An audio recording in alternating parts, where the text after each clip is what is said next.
Well, first of all, activity is life. Have you ever noticed in these places that, the activity, there's an activity director, and that's usually the funnest job in a lot of respects, But, who's the activity director here?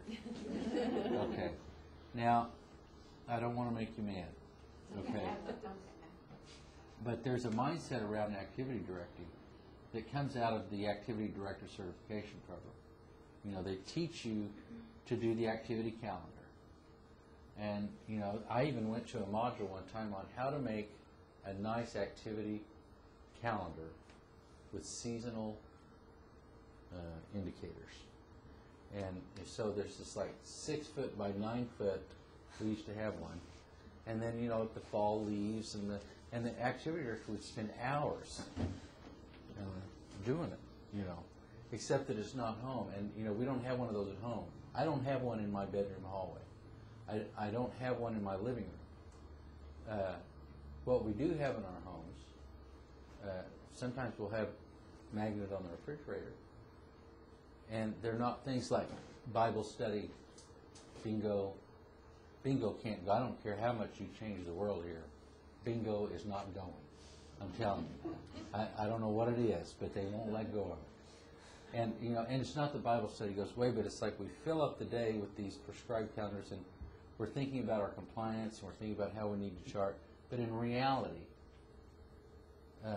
activities is what really every good activity director really wants to have as an outcome anyway, and that's that people enjoy themselves and that the activity is life.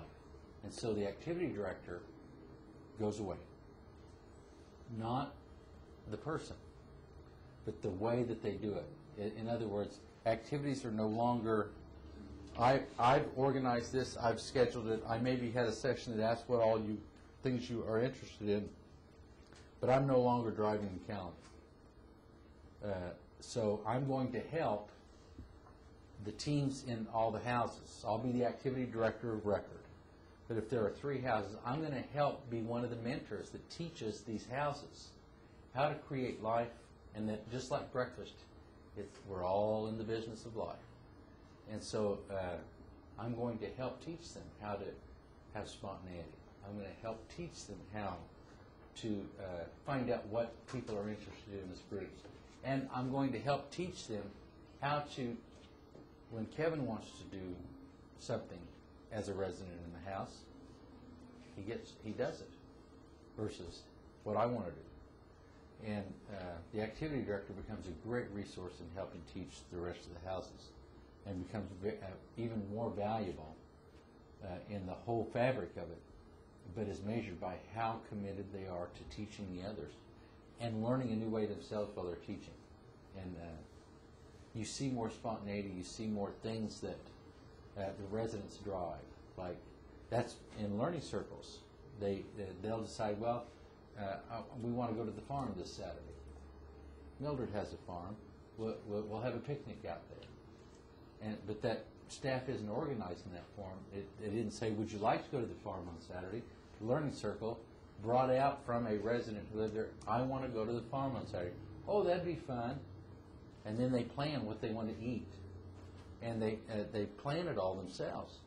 And I remember the learning circle for one of those, and said, well, we better take a porta potty to put in the barn. But they organized all that, and then staff were their arms and legs to carry out their will. And the attitude of the residents is not, and was not in that learning circle, I wonder if they'll let us. Or, you think we could? Or, oh, we couldn't do that. It's, okay, we're going to the farm on Saturday, and we're going to need some, because their confidence level is where it should be when you're planning life in your own house with your own family. So that becomes the activity program.